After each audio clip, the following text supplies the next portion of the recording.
Radio UNAM es un medio que promueve el diálogo, la diversidad y la libertad de expresión en un marco crítico y respetuoso. Los comentarios expresados a lo largo de su programación reflejan la opinión de quien los emite, mas no de la radiodifusora. Hipócrates 2.0. Nutrición. Bioética. Estrés. Vacunación. Salud. El Programa Universitario de Investigación en Salud y Radio UNAM presentan Hipócrates 2.0. Investigación y vanguardia en salud.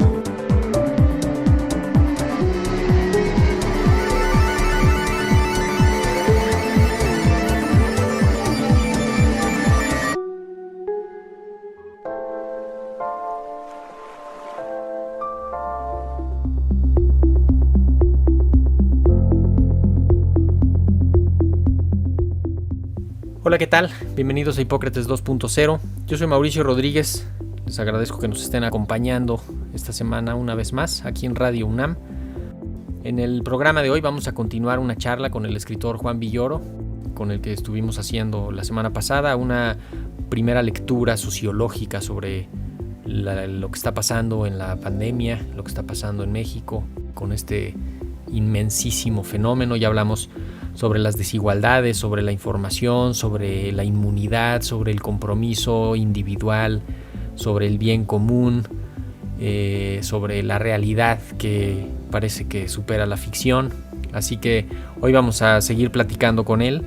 Me acompaña en esta conversación una vez más el doctor Samuel Ponce de León, que es coordinador del PUIS, el coordinador académico de esta serie. Ustedes ya lo conocen. Es especialista en enfermedades infecciosas, médico, y quizá aquí podríamos revelar que tiene una parte de autor. Tiene algunos libros que, por cierto, nunca hemos hecho un programa de eso, Doc. Vamos a ver si lo hacemos, pero pues aprovecho primero para saludar, doctor Ponce de León. Bienvenido a Hipócrates 2.0. Vamos a platicar con Juan Villoro.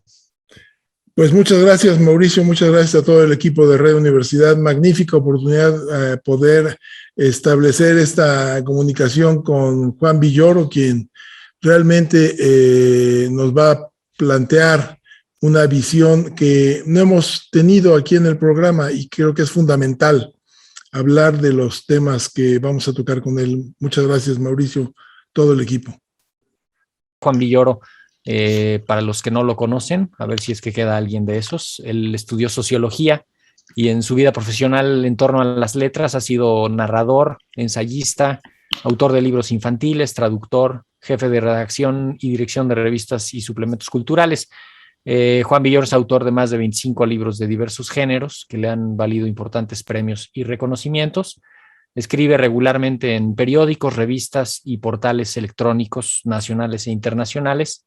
Desde febrero del 2014 es miembro del Colegio Nacional y sin duda es uno de los referentes contemporáneos que ayudan a comprender la vida actual del mundo y más de nuestro país.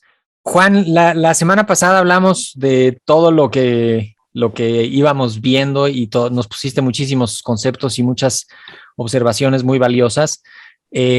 Quizá para redondear la idea de lo que platicamos, me gustaría irnos aproximando hacia la construcción de la nueva normalidad. ¿Cómo te imaginas la nueva normalidad? Bueno, yo creo que una de las grandes lecciones de la pandemia ha sido la importancia que tienen los actos de presencia. Es lo que más hemos extrañado, lo que más hemos echado en falta. Los que somos aficionados a los deportes vimos estadios vacíos en donde se perdió pues esa capacidad de apoyo que pueden tener los aficionados. En Argentina surgió el término del jugador número 12 porque es el que complementa la alineación de un equipo y el que en buena medida decide el resultado. Quienes somos también aficionados al teatro, pues echamos en falta ese espacio de comunión y de rito que puede ser el teatro. Entonces yo creo que Hablar de nueva normalidad siempre es complejo porque la palabra normalidad realmente no define mucho, y si define algo, generalmente es algo que queremos reprobar porque la realidad siempre es perfectible, siempre es mejorable. Entonces yo creo que pensar en un futuro en donde podamos tener actos presenciales seguros hará que valoremos aún más esa circunstancia, es decir, el poder estar juntos y el poder compartir presencialmente ciertas cosas. Creo que será muy importante. Quienes participan en actos académicos, por ejemplo, han podido seguir adelante gracias al paliativo de medios como este que estamos utilizando ahora, pero nada sustituye a la presencia de un maestro en el aula y a la presencia de sus alumnos ahí. Entonces, esta retroalimentación que ha demostrado que el ser humano es fundamentalmente un ser social, yo creo que es lo que va a definir un nuevo tipo de articulación, y ojalá seamos capaces de tener actos de presencia verdaderamente significativos y solidarios. O sea, yo creo que estamos hechos para la vida en común, pero no la hemos valorado lo suficiente, y ahora que hemos tenido que prescindir de ella en muchos momentos, nos hemos vuelto personas cuya presencia es optativa, ¿no? Eso ahora nos hace extrañar lo más valioso de la vida en social, que es el encuentro con el otro, y ojalá podamos volver pronto a ello. Yo hago votos porque esta normalidad que establezcamos tenga como característica fundamental el de tener actos de presencia significativos y seguros. Ya. ¿Qué pierde la sociedad, Juan, desde tu punto de vista, en ausencia de espectáculos como el fútbol concurridos, por ejemplo? Bueno. Platícanos. Sí, yo no quisiera exagerar la importancia del fútbol porque yo soy un gran aficionado al respecto o de los demás deportes, pero respeto muchísimo a la gente que no se interesa en esto. El gran poeta Álvaro Mutis decía estadios, burdeles de la gloria. Le parecía una vulgarización total, ¿no? Que la gente se reuniera como en el circo romano a esto. Y hay un cuento muy interesante que escribieron juntos Jorge Luis Borges y Adolfo Bioy Casares, ¿no?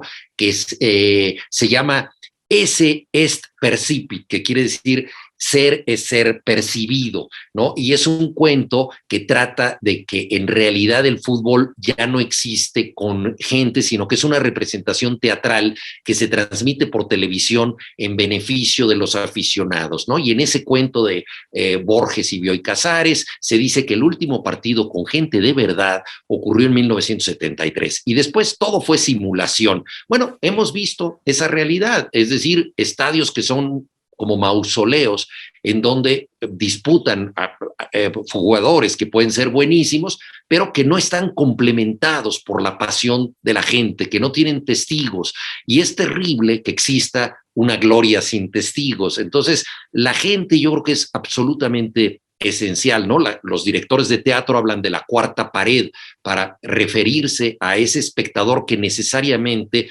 complementa con sus comentarios, con su risa, con sus toses en caso negativo, lo que está ocurriendo en escena. Entonces, esa interacción se ha perdido y es tremenda. Bueno, en las misas, pues la gente no se puede dar la paz como en las misas católicas, ¿no? En la liturgia, como uno de los momentos pues, más significativos para muchas personas es desearle la paz a un desconocido, darle la mano. Eso ahora se hace de manera lejana, simbólica, ¿no? Entonces, todos estos actos de presencia creo que nos revelan que necesitamos al otro. Y ahí hay un tema profundo muy importante, porque el otro nos puede matar, el otro es contagioso, pero el otro nos puede salvar. Yo creo que eso es lo que es muy importante, entender que necesitamos al otro. Si el otro se cuida, nos cuida, ¿no? Entonces ahí estamos nosotros en esta gran paradoja. Hay una parábola muy hermosa de la Biblia, ¿no? Que pregunta Jesús, ¿quién es mi prójimo? Y a resultas de esta pregunta, él cuenta la historia del buen samaritano. Nosotros estamos acostumbrados a pensar que el samaritano es el que hace el bien, y eso es cierto, Pero lo más importante de la parábola de Jesús es que el samaritano es una persona que proviene de Samaria, y esto ocurre en una carretera muy alejada de Samaria. Por lo tanto, el samaritano en la parábola de Jesús es el extranjero, es el que no tiene por qué estar ahí y sin embargo está. Pasan 2 sacerdotes previamente al samaritano y ven un herido, no lo socorren. Y es el extranjero, el ajeno, el que decide llevarse consigo a su albergue al enfermo y socorrerlo. Es decir, es un médico accidental. Él está ahí y brinda ayuda, pero lo interesante es que la ayuda puede venir del más alejado. Y nos dice lo siguiente Jesús: ese es mi prójimo. El extraño, el extranjero, es el que califica como prójimo porque es el que se hace cargo de la situación. Y eso es lo que debemos hacer en momentos de socorro, hacernos cargo de la situación, ya sea para no contagiar, para estar al margen con sana distancia, o bien para ayudar en caso necesario. ¿Y qué es esto, no? Reconocer que yo soy parte de los otros y que a través de mi cuidado cuido a los otros, y que el otro debe de estarse cuidando para cuidarnos a todos. Entonces, es un espejo en el que se puede perder, ¿no? Y lo ideal sería que no haya lugar a individualismos, no haya lugar pues, ni a favoritismos, ni a pues este abismo entre el tener y no tener, ¿no? Esperemos que la nueva normalidad sea un poquito más, esté mejor distribuido, pues todo. No sé si se puede decir así tan fácil, pero que sea un poco más solidaria, un poco más empática, y que todos nos encontremos ahí como eso que somos, ¿no? Como el todo que somos, ¿no? Quiero, Juan, también hay una parte inevitable de preguntarte como escritor. Tienes más de 25 libros, has tenido pues producción en muchos géneros, de libros infantiles, teatro, ensayos. Tus columnas en los medios son como un referente para ir navegando en lo cotidiano. No puedo dejar de preguntarte, ¿esta situación ha cambiado algo tu proceso creativo, tus tiempos? ¿A qué hora escribes, o a qué hora piensas, o qué estás viendo? ¿Te ha modificado algo el encierro, el no poder viajar, el no poder ver a otros? ¿En dónde estás? Mira, yo estaba dando clases en Estados Unidos cuando empezó la pandemia, y el campus de la universidad, estaba yo dando clases en la Universidad de Stanford, se convirtió en una especie de tierra de zombies de la noche a la mañana. Y la vida en Estados Unidos de por sí es una vida bastante individualista, no hay muchos contactos entre la gente, no son sociedades tan gregarias como la nuestra. Entonces fue muy fácil que todos aceptaran las condiciones de aislamiento, y yo, por razones familiares, pues aquí estaban mis hijos, mi madre que vive sola, etcétera.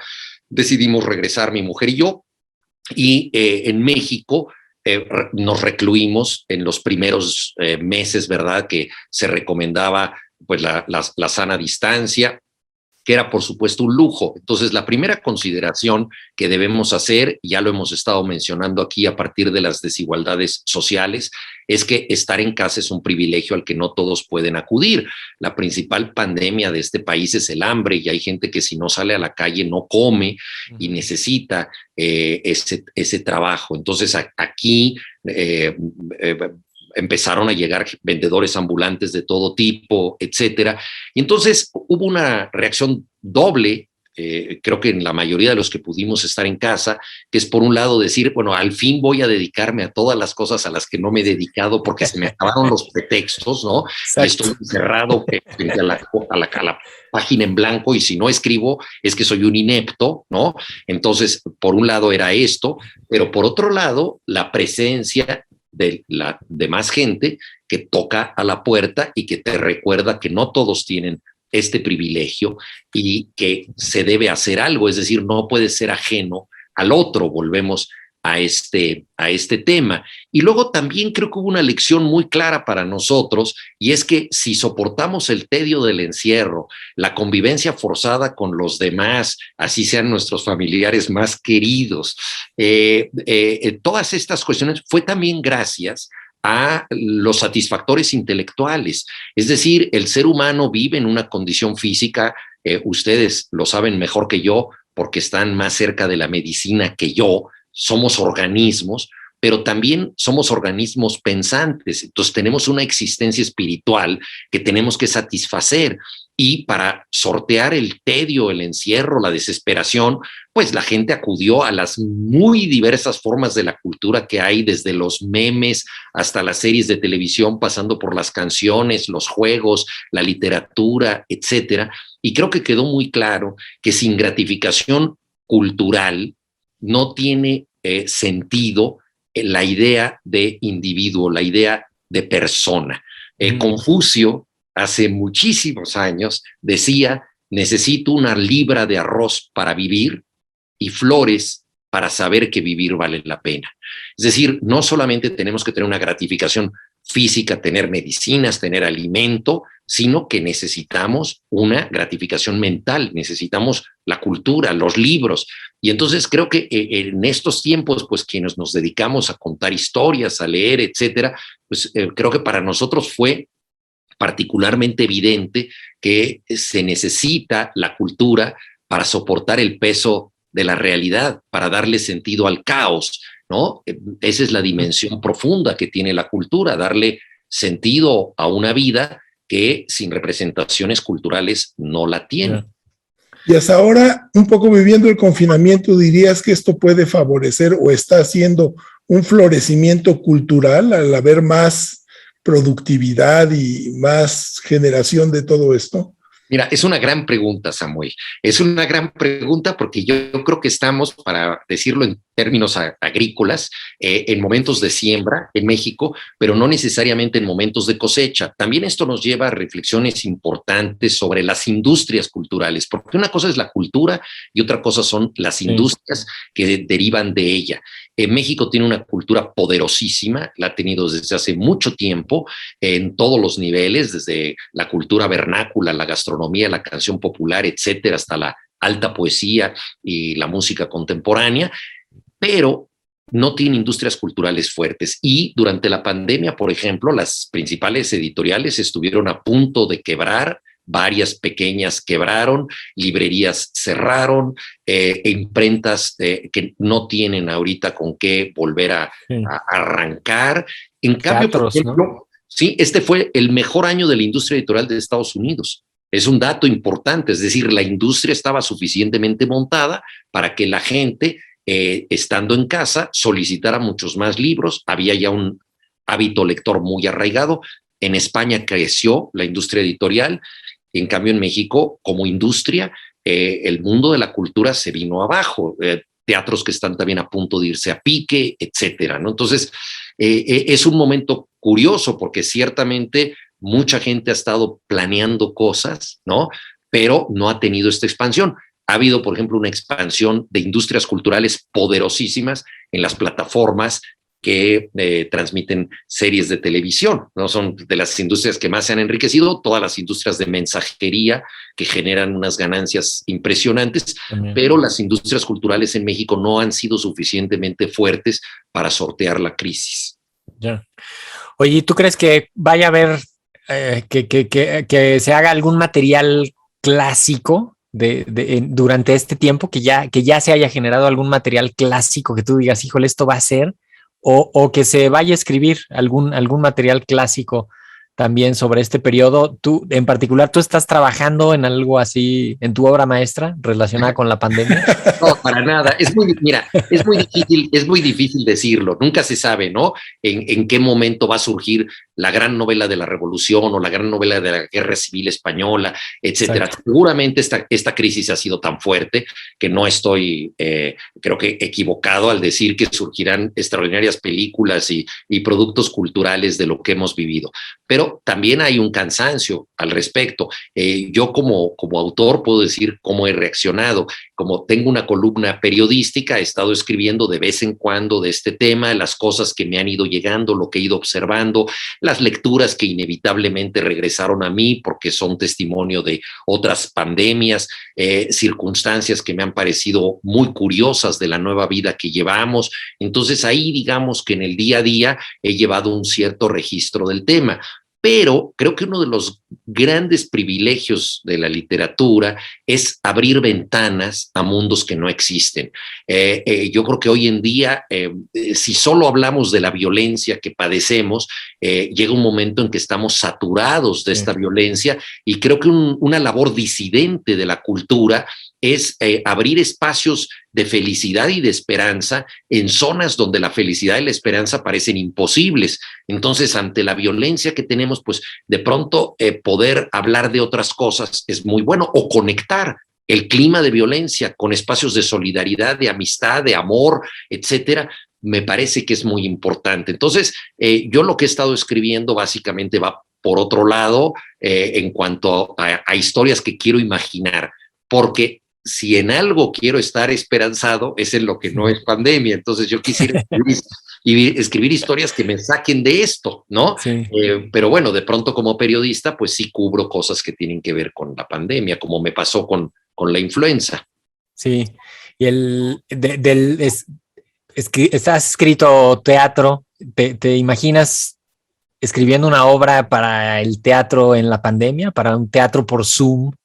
Bueno, sin mira, público, sin ese ingrediente. Sí, he escrito, fíjate, una obra que es un monólogo que está planeado para Zoom. Es un monólogo de un entrenador que está al borde del campo y tiene que ver con una reflexión muy parecida a la de el Zoom, que es una forma del video, que es el famoso VAR, el videoarbitraje. Okay. Entonces es un diálogo de un entrenador que está dialogando con el árbitro virtual al que no ve, que es una especie de Dios que puede decidir sobre las acciones en la cancha.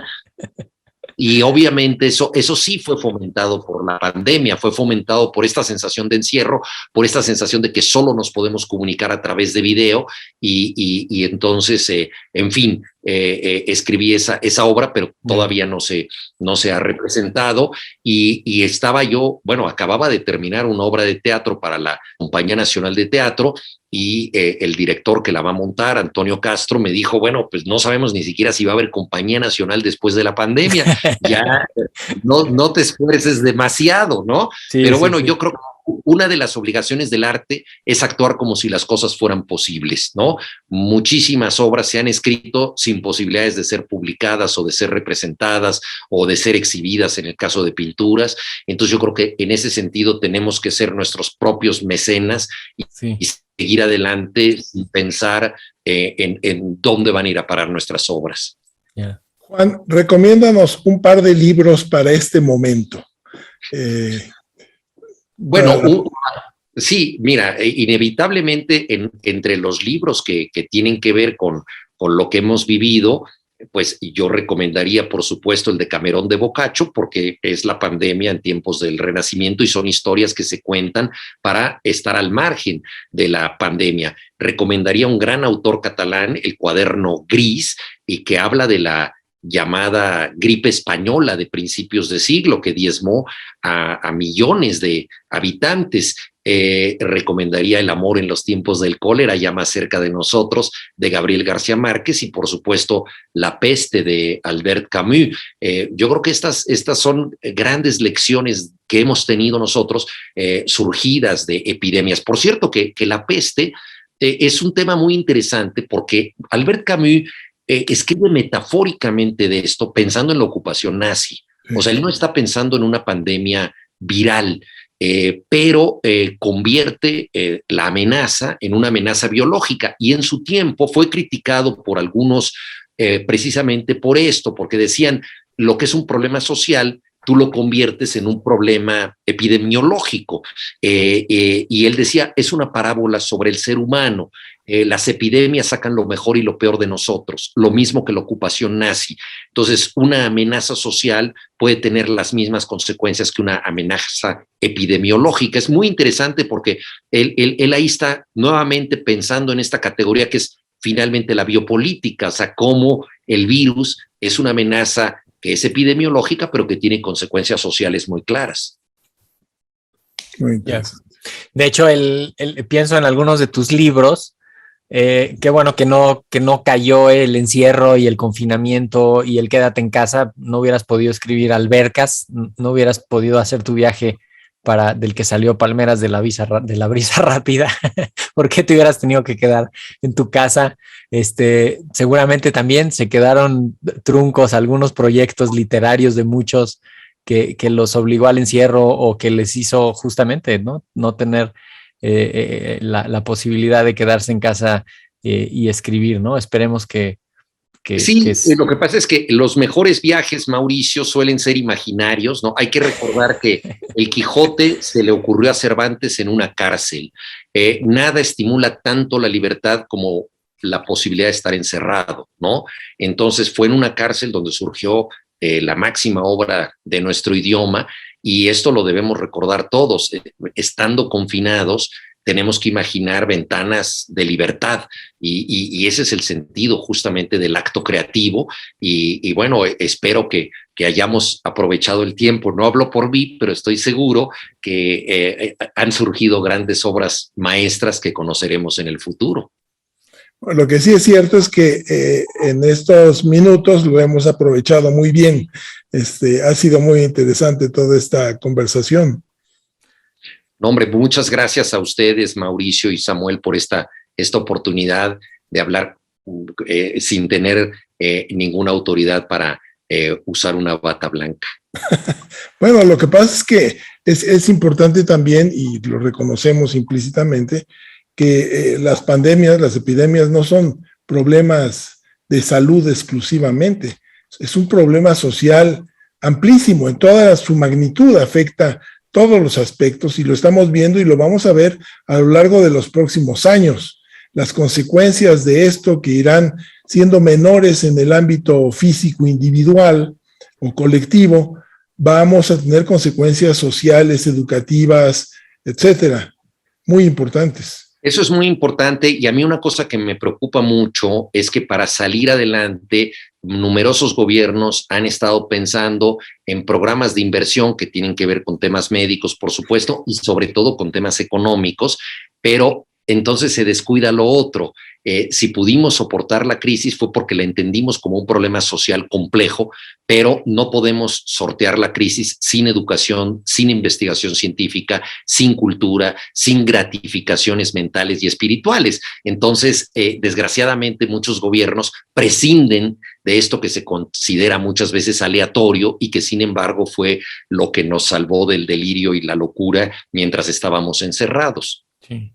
Y en parte justamente esa es la idea de invitarte. Creo que cumplimos el objetivo de abrir la perspectiva, no quedarnos en la parte médica, biológica, científica, sino también voltear a esta parte pues más compleja, que sobre todo pues será fundamental para la construcción de la nueva normalidad. Si queremos llegar al otro lado, tenemos que llegar todos juntos, incluir todas las miradas y desde luego pues seguir tratando de entender el presente para tener una situación mucho más favorable.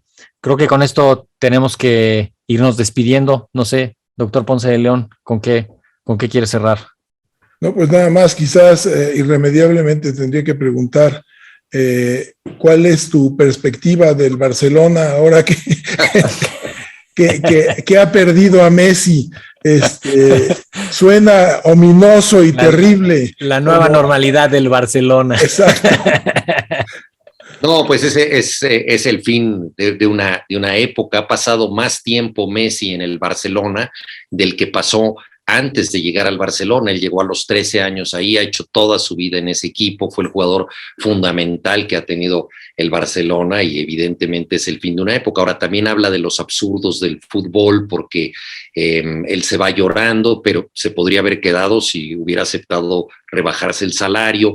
Al mismo tiempo el club lo había humillado hace un año haciendo campañas en su contra y se había querido ir. En fin, es una especie de historia ya de amor-odio que tiene y finalmente pues tendrá que ir a otro equipo en donde no nos lo imaginamos, pero también el barcelonismo tendrá que reinventarse a sí mismo y qué buena falta le hace. ¿Y es una consecuencia de la pandemia? No directamente, es una consecuencia de la especulación de la directiva anterior de Bartomeu, que hizo una campaña de difamación de varios jugadores del Barcelona, pagó hasta 1 millón de euros a una compañía para difamar a los jugadores del equipo, y esto para realzar su propia imagen. Él tenía muy mala valoración y pensó en un maquiavelismo fallido, que si se hablaba mal de los jugadores y se hablaba bien de él, la gente lo apreciaría más, y fue algo que se descubrió y fue verdaderamente vergonzoso. Messi se quiso ir, esto llevó por supuesto al fracaso ya de Bartomeu como directivo. Regresó el directivo que le había dado más apoyo a Messi, que era Joan Laporta, pero no fue suficiente, especialmente por el tema económico. Messi ha puesto su destino en manos de su padre, que es un especulador total. Hace apenas unos años Messi se había convertido en el evasor fiscal más famoso del mundo por todo lo que le debía al fisco español. Entonces ha sido toda una relación en donde el dinero, que sinceramente creo que es algo que no le importa tanto al propio Messi, se ha convertido en el baremo que mide finalmente todo. Y es una desgracia que el destino del mejor jugador del planeta tenga que ver con cientos de millones de euros, cuando creo que podría jugar feliz de la vida por un poco menos. Claro. Entonces mejor que no se lo traigan al Necaxa, ¿no? Bueno, si llegara al Necaxa no lo rechazaríamos.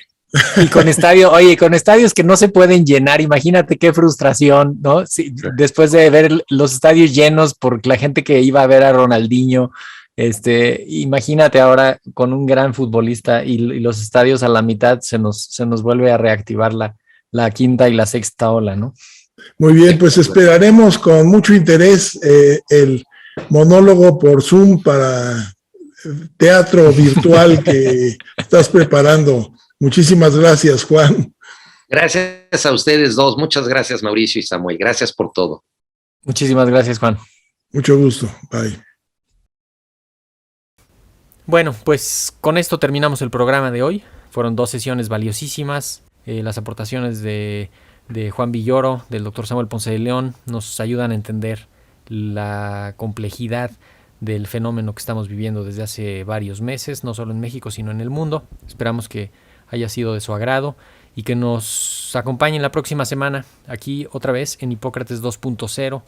Mientras tanto, pues sigan en sintonía de Radio UNAM. Muchísimas gracias. Agradecemos al Dr. Samuel Ponce de León, coordinador del Programa Universitario de Investigación en Salud y coordinador académico de esta serie. El Programa Universitario de Investigación en Salud y Radio UNAM agradecen tu escucha. Te esperamos la siguiente semana para platicar sobre lo último en materia de salud e investigación En Hipócrates 2.0. Investigación y vanguardia en salud. Se despiden de ti en la producción Patti Gamboa, Héctor Castañeda y Alejandra Gómez. Hipócrates 2.0. Radio UNAM. Experiencia Sonora.